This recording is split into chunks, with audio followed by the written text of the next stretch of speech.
আজকে যে ডিশটা তোমাদের সঙ্গে শেয়ার করতে চলেছি, তো অ্যাকচুয়ালি এটা আমার ভিডিও করার কোনো প্ল্যান ছিল না, যার জন্য প্রথম একটু স্কিপ হয়ে গেছে। তো সেটা আমি মুখে তোমাদের বলে দিচ্ছি। এটা একটা চিড়ে দিয়ে একটা রেসিপি, তো খুব হালকা আর খুব ডাইজেস্টিভ, তাড়াতাড়ি হজম হয়ে যাবে। আর যারা ওয়েট লস করতে চাইছো আমি বলবো তাদের জন্য খুব একটা ভালো খাবার।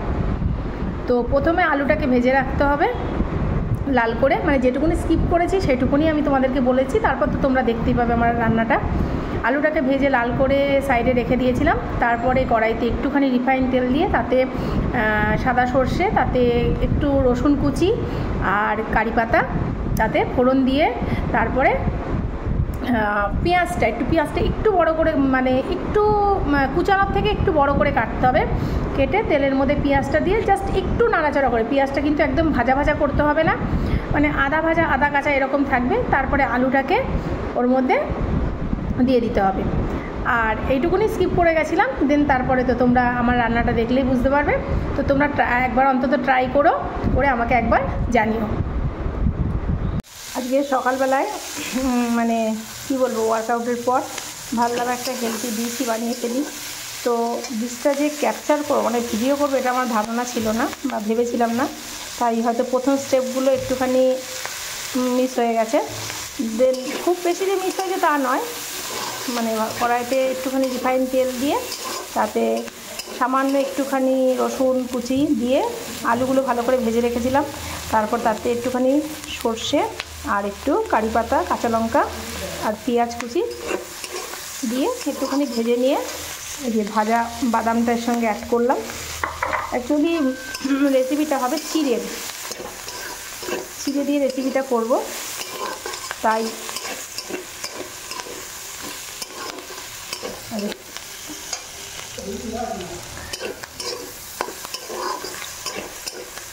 তোমরা একটুখানি ট্রাই করে দেখতে পারো। রেসিপিটা কিন্তু ভীষণ ভালো হয়, হালকা লাইট, মানে কোনো রকম হেভি ওয়েটে না, খুব তাড়াতাড়ি ডাইজেস্ট হয়ে যায় জিনিসটা। তো এই যাচ্ছে। এবার এর সঙ্গে চিড়েটা ধোয়া আছে, আমি সেটাও অ্যাড করে দেবো যখন, দেখতে পাবে। সামান্য একটু হলুদ দিয়েছি, নুন দিয়েছি। এবার একটু এটাকে ভালো করে ভেজে নিতে হবে। পেঁয়াজটাকে খুব ভালো করে ভাজতে হবে না, বেশ অল্প ভেজে নিতে হবে।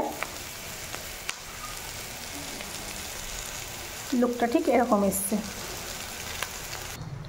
দেখো চিড়েটা ঠিক ধুয়ে এরকম, মানে জলটা ছড়িয়ে নিয়েছি, এই যে এরকম করে নিয়ে তারপর এগুলো অ্যাড করতে হবে।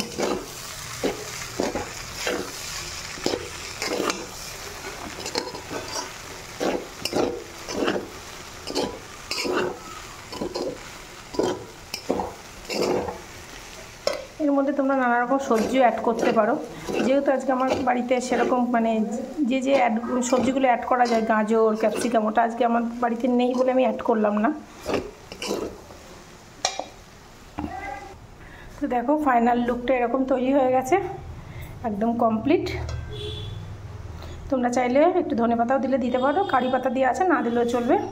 ব্যাস এবার গরম গরম সার্ভ করো।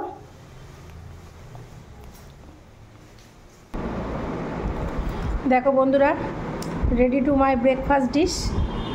একদম খুব কম টাইমে সহজ পদ্ধতিতে একদম মানে লাইট একটা ডিশ তৈরি হয়ে গেছে, ভীষণ তাড়াতাড়ি হজম হয়ে যাবে। তোমরাও কিন্তু এটা ট্রাই করতে পারো। টাটা।